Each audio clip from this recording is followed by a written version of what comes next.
Hi, I'm Laura Flanders. This week on the show, none other than professor, author, intellectual extraordinaire Noam Chomsky on everything from Iraq to Ferguson to China and trade.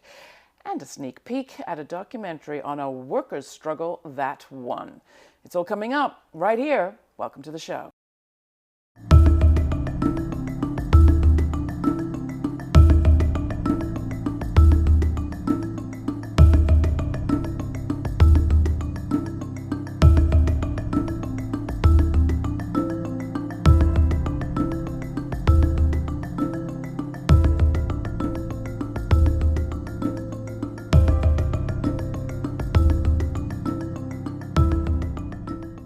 It's hard to find anyone on the U.S. left who has not been influenced by our next guest. He's an accomplished linguist whose work has transformed his field. He's a political theorist and the author of more than 100 books, the subject of many movies. And he's not just a committed public intellectual, he's an activist. He shows up on campuses where the action is and draws a crowd. Noam Chomsky is our guest in this special interview recorded in New York. Noam, welcome to the program. Glad to have you. President Obama picked the 10th anniversary of the U.S. Battle of Fallujah to announce a doubling of the U.S. troop presence in Iraq. Some of those troops going back to Anbar province, where Fallujah is situated. People talk about the crisis of ISIS, the lack of good options. Is this how you see it? It's interesting to look at it carefully. Fallujah, first of all, was one of the worst atrocities of the 21st century. The Iraq War itself was the worst crime of the 21st century, easily. Fallujah was probably the worst war crime carried out during that war. The Marines, 7,000 Marines attacked Fallujah, probably killed everyone who was there. They called them insurgents, but whatever that means. The first day of the invasion of Fallujah, you take a look at the New York Times, had a front page photograph of Marines breaking into the General Hospital, which is a war crime, throwing all the patients on the floor and shackling them, throwing the doctors on the floor. It was hailed as a triumph. Yeah. When the high command was asked why they broke into the hospital, they had an explanation. They said it was a propaganda center for the insurgents. It was releasing casualty figures, and therefore it's legitimate to carry out a major war crime. Apparently pretty exotic weapons were used there, and there's evidence which international agencies don't want to look at of high levels of cancer, other effects of maybe depleted uranium, maybe something else. It's a major atrocity. But it's hailed here as a victory. The only way it is referred to now is as a tragedy, because the Marines fought so hard to liberate Fallujah, and now ISIS is in control of it. I mean, you don't know what to say. So what would you do if you were president? If ISIS? First of all, ISIS is a monstrosity. There isn't a conceivable way of dealing it. It's kind of hard to imagine following the law. I say that cautiously because it's such an outrageous idea.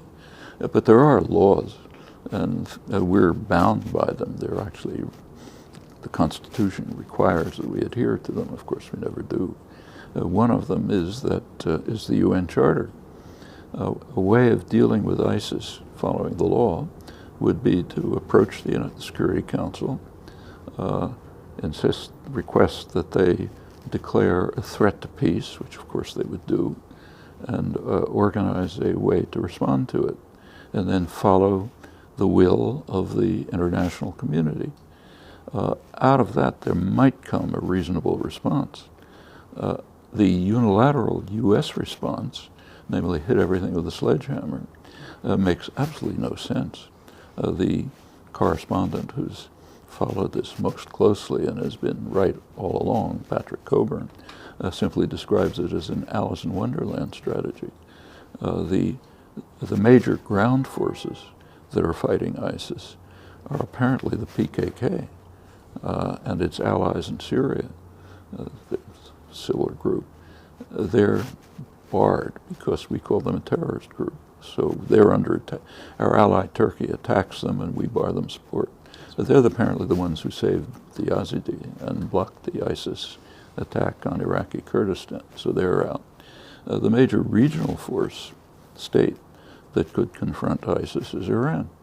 In fact, they could probably wipe them out. And they're influential in Iraq. In fact, they were the victors of the Iraq War. They're out for ideological reasons. A more complex case, actually, which Patrick Coburn's talked about, is what to do with Assad. And that has all kind of complexities, but anyway, they're out. He's talked about it on this program. And the sledgehammer has its usual effects. The bombings, the U.S. bombings, are in the usual and predictable way eliciting anger from the civilians who are under attack. They don't like ISIS, they hate it, but they don't want to be attacked by American bombs. This is a perfect design for a kind of failure, though not necessarily a failure for the United States. It would be a failure for the people of the region. There was a very interesting insight into this in the New York Times maybe a week ago. The lead article should have had the headline, "The United States declares itself to be the world's leading terrorist state and is proud of it." That was the content of the article. Of course, it didn't have that headline. But it was very revealing, also the lack of response to it. The report is the lead story. It said it was a report of a CIA study that had just come out of U.S. interventions. And the study was concerned with when they worked and when they didn't work and why. And they quoted Obama as saying that he'd commissioned some such studies. He was kind of disappointed that they didn't work so much. Then you take a look at the examples. First paragraph of the story. 3 examples. Cuba, Angola, Nicaragua. Each won a major terrorist war carried out by the United States. Not even ambiguous. So here we take 3 major terrorist wars, horrible consequences. We investigate, did they work or didn't they work? We're disappointed that they didn't work. And the president says, well, we have to find better ways. I mean, again, the headline should be, yes, we declare ourselves to be the world's leading terrorist state. We're proud of it. It goes to a much bigger question. You talk often, as you just did, about the conventional wisdom being reality on its head. That goes back to the founding story of the United States. Sure does. Can you talk about the principles on which this country is supposedly founded versus the ones you think they might actually be founded on? I've been reading Edward Baptist's extraordinary book. Well, take Baptist's book and compare it with the New York Times this morning. There's a description in the New York Times of the horrible treatment of the Yazidi by ISIS. Now go back to Baptist's book. That's what he's describing. He's describing the treatment of the slaves for half of American history, and in fact it continues, and it's almost identical. That's the way they were treated. That's part of our, and as he points out, it's not just kind of bad people in Georgia. Boston financiers were involved in it. They were, they didn't say they're in favor of slavery, but they were happy to become wealthy by exporting commodities that were produced by the leading resource of the 19th century, which was cotton. Cotton was kind of like oil. So the oil, the cotton gets exported, they make a ton of money in the banks, they have enough money to import, the country grows and becomes rich, and in fact, as Baptist says, the economy was built on the backs of African slaves. So is capitalism, as you call it, wrecked, real existing capitalist democracy in the United States, redeemable, reformable? Well, this is a good illustration of how remote our system is from capitalism. It's hard to think of any greater violation of capitalist and market principles than slavery. But the country was based on 2 basic commitments. One, slavery, which was, as Baptist points out, pretty much the source of the growing economy, including the industrial economy. The other is extermination of the indigenous population by state power. What's that got to do with capitalism? And in fact, it goes right to the present. So if you have an iPhone and you take a look at the components in it, practically all of them were developed through the state sector. Government funding, research and development, often for decades. Public sector, we paid for it. Yeah, we pay for it. And notice there is a principle of capitalism. If you say we imagine we're in a capitalist society, and you invest money in something, and it's a risky investment, and you keep investing in it for decades, and finally something comes out that makes a profit. Well, in a capitalist society, you're supposed to get the profit. That's not what happens here. If I'm the U.S. taxpayer, you pay for decades, usually under the pretext that the Russians are coming or something. You're paying for the kind of research and development and creative work that yields the IT revolution, computers, the internet, your iPhone, all the rest of it. Do you get anything back? Haven't noticed it.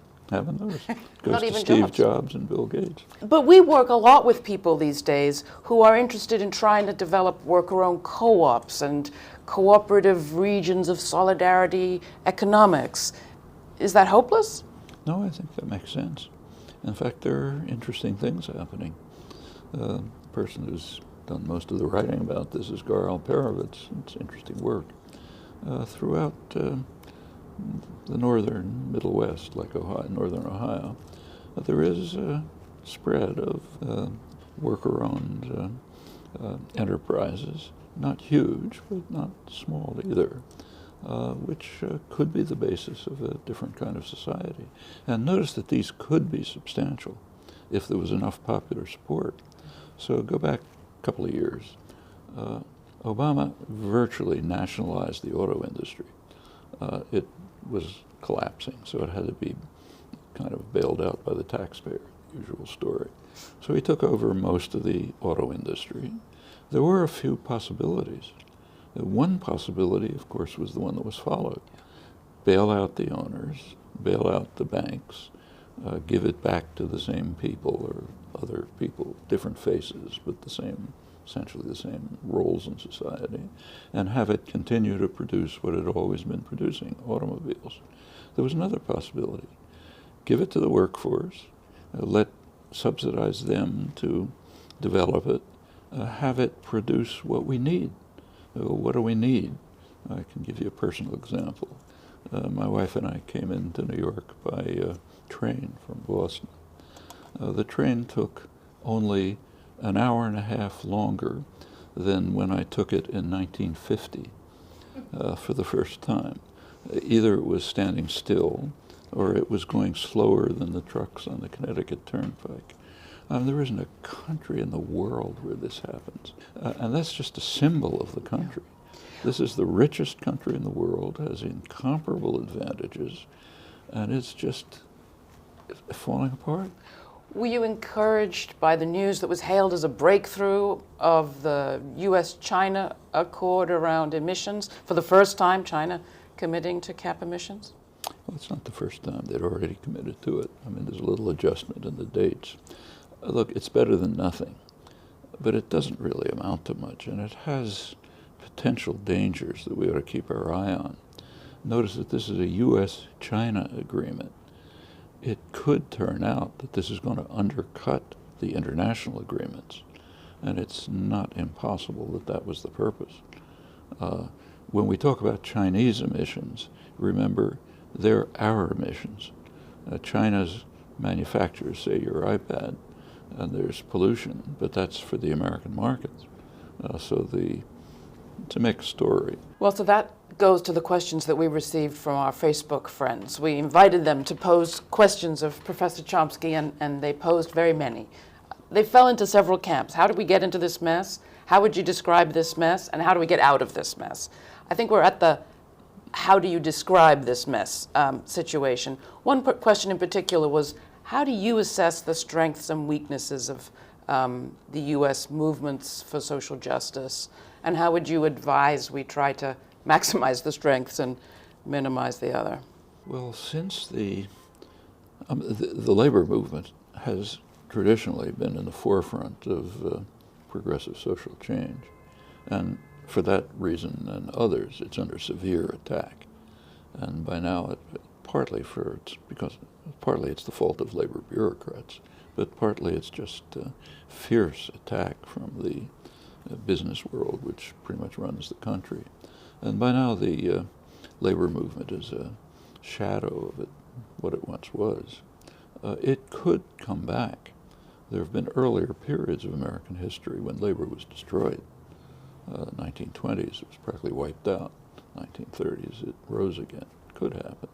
But with the labor movement very seriously weakened and independent political parties almost gone, there's a fundamental lack of continuity in activist politics. So everything starts from as if nothing ever happened before. So you have to take Occupy, which was important, but it came out of nowhere. No institutional memory, no recollection of the history, not even remembering how to run a demonstration. All of this kind of institutional memory is gone. There's a lot of activism, but it's very separated. I mean, one of the things that I spend a lot of time doing is just giving talks around the country. And one of the major positive contributions is it just brings people together in the same community. People who may be doing the same thing in different neighborhoods and don't know each other. And that extends across the country. What's happening here, nobody knows about there. That's a serious weakness. One of the other questions we had from our Facebook page was from people asking about the prospects for a movement growing out of the conflict in Ferguson and the role of police and the militarization of our police in our society. Do you see any prospects for a broad anti-racist social justice movement coming out of that mobilization? There are prospects, but it's going to be very hard. This is a very racist society. I mean, it's pretty shocking. And what has happened in the last roughly 30 years with regard to African Americans actually is very similar to what Baptist describes in the late 19th century. Remember what happened.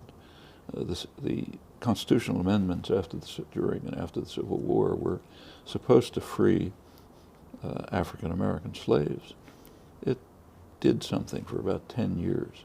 Then there was a North-South Compact, which essentially granted the former slave-owning states the right to do whatever they wanted. And what they did was criminalize black life in all kinds of ways. That created a kind of a slave force.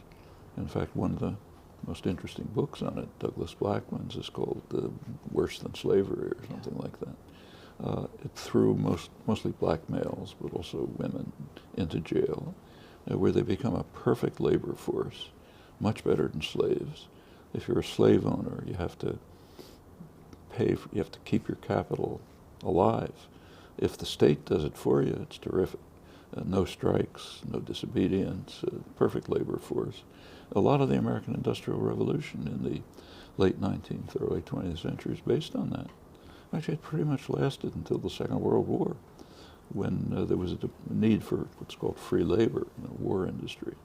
After that come about two decades in which African Americans had a kind of a shot at entering the society. A black worker get a job in an auto plant. The unions were still functioning, maybe buy a small house, send his kid to college or something. By the 1970s or 80s, it's going back to criminalization of black life. It's called the drug war, which is a racist war. Ronald Reagan was an extreme racist, didn't hide it. And the whole drug war, so-called, is designed from policing up to eventual release from prison to make it impossible for the black male community and more women and more Hispanics to be part of the society. In fact, if you look at American history, the first slaves came in 1619. I mean, that's half a millennium. There have been about 3 or 4 decades in which African Americans had a limited degree of freedom. It's not entirely, but at least some. Of course, it's for black elites, there's some privileges, but I'm talking about the mass of the population, which has been recriminalized and incidentally also turned into a slave labor force. There's prison labor, for example. Well, this is American history. To break out of that is no small trick. Yeah. In fact, if you take a look at the election, say the last election, in many ways it's a civil war. The red states of the Confederacy. It extends a little beyond, but that's pretty much what it is. Yeah. And of course, this is a real battle. I mean, these two founding crimes, slavery and extermination of the indigenous population, they're very much with us. Take a look at Indian reservations today. It's not a pretty sight. People could talk a lot about what to do, but I do have to ask you one other important question that came out of Democracy Now! Yesterday. I don't know whether you heard, but rumors were spread of unseemly behavior by yourself at summer camp with Amy Goodman's father. I read it. I didn't read it. Somebody sent it to me. Russell Brand, the British actor comedian, wants to know, did you bite Amy Goodman's father's ear? Afraid not. He was a friend. We were campers at a camp, and we were in the same bunk, and we were friends. We knew each other for a couple of years, but never got as close as biting his ear, I'm afraid. No, thank you so much. It's great to have you. Yeah.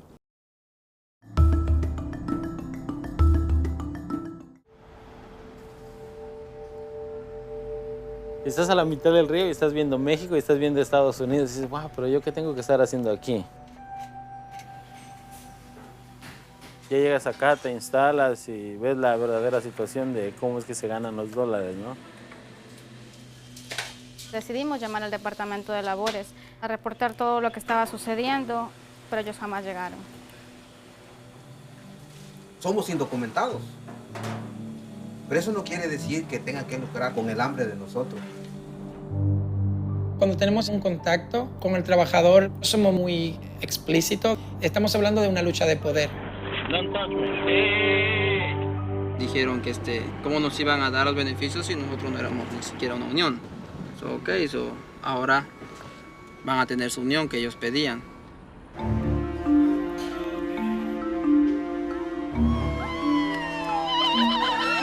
Sí, ganamos 12-8, güey. Asociación de Trabajadores de Harry Krusty. You never have more power than that as a worker in this country. He has to negotiate with you. Hoy que ganamos, que tenemos la unión, ¿por qué ahora la compañía tiene que cerrar? I mean, what happens when you have a group of workers who do everything by the book and then the boss just finds a way to screw them over anyway? Cuando veo las noticias de que están ocupando el parque, digo, están locos, ¿qué están haciendo ahí? Noam told me that he had Occupy Wall Street helping him out.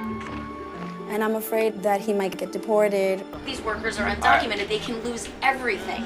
They should be leading the struggle and we should be taking their lead is my point. Not a bunch of kids. Nosotros podemos poner una campaña y que se ocupe el lugar de trabajo. O sea, no podemos estar 4 o 5 años dando flyers, ¿no?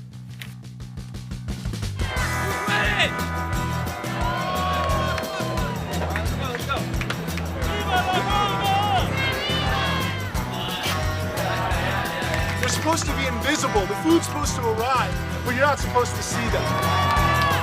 We've been disrespected, we've been belittled. They feel like we are not better than 725, and we definitely are. We need to stand behind each other. The middle class is evaporating. This is bullshit. Money for our picket. They're going against somebody who's trying to own something nice so that they can live well. It's horrible what's happening to business owners in this city. You want to get rich? Go to work. Don't take a day off. At this moment in the picket line, the morale of the workers are down. This one is about finding the right strategy that makes us to win. Si vas a abusar de mis derechos, te vas a tener que atener a las consecuencias, porque ya no somos las mismas personas con los ojos cerrados de antes, ¿no?